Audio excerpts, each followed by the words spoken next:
আল্লাহ রাসূল সাল্লাল্লাহু আলাইহি ওয়াসাল্লাম আয়াতুল কুরসি পড়ে ফু দিতেন নিজের গায়ে।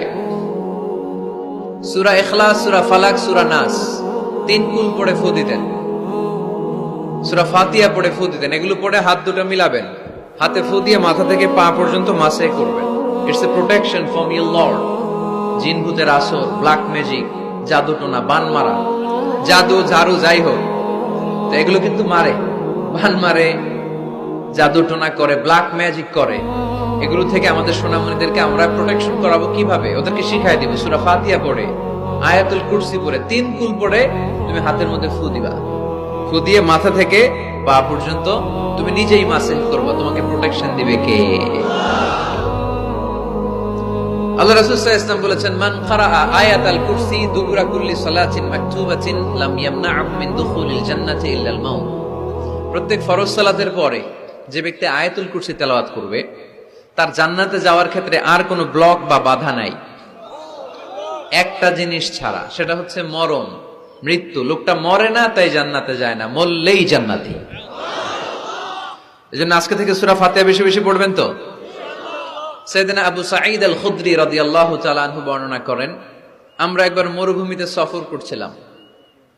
হঠাৎ দেখলাম মানুষের জটলা ডিঙ্গিয়ে ভেতরে যেয়ে দেখি এক লোক শুয়ে আছে, আর অন্য লোকেরা মন্ত্র পড়ে ফু দিচ্ছে। উল্টা পাল্টা মন্ত্র পড়ে ফু দেয় না, সুমন্তর সু, কালিকুত্তার গু।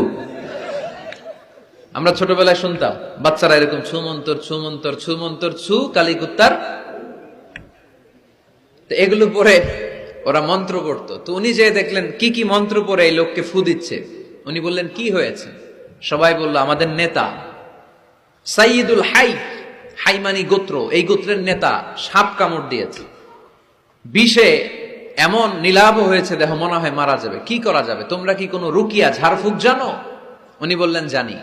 তাহলে আসো একটু ঝাড়ফুঁক করো। উনি বলল শর্ত আছে, আমাদেরকে ছাগল দিতে হবে, এক পাল ছাগল। আরেক বর্ণনায় এসেছে 30টারও অধিক ছাগল। সবাই বলল, আমাদের নেতা, এর যদি কিছু হয়ে যায় আমরা নেতৃত্ব শূন্য হয়ে যাব, ছাগল লাগুক আর ওট লাগুক, তুমি আসো। বাড়ি বাড়ি যে ছাগল এনে, ছাগল রেডি।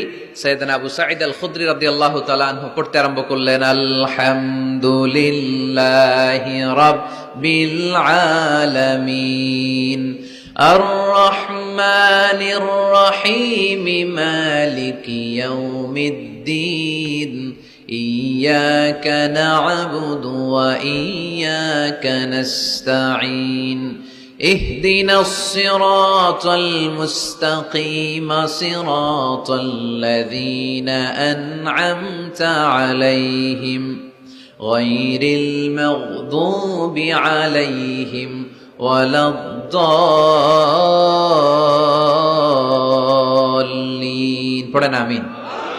উনি এটা পড়ে ফু দিলেন। ফু দিতে দেরি, মুহূর্তের মধ্যে সোয়া লোকটা বসে গিয়েছে। আবার ফু দিছে, এবার দাঁড়ায় গেছে।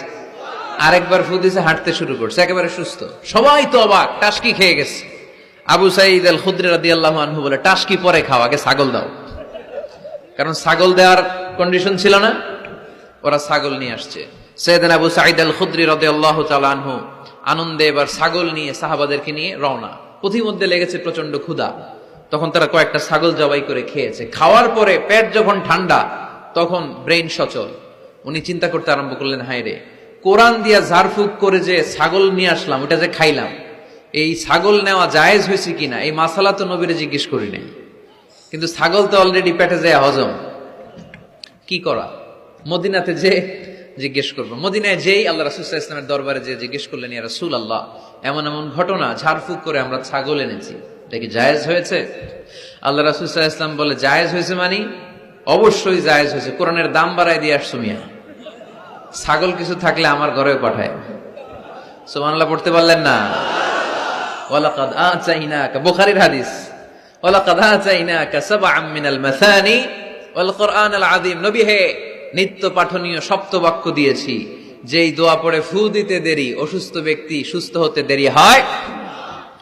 এজন্য আল্লাহ ইরশাদ করেন, অনুনাজ্জিলু মিনাল কুরআনি মা হুয়া শিফাউন ওয়া রাহমাতুল লিল মুমিনিন ওয়া লা ইয়াজিদুয যালিমিনা ইল্লা খাসারা।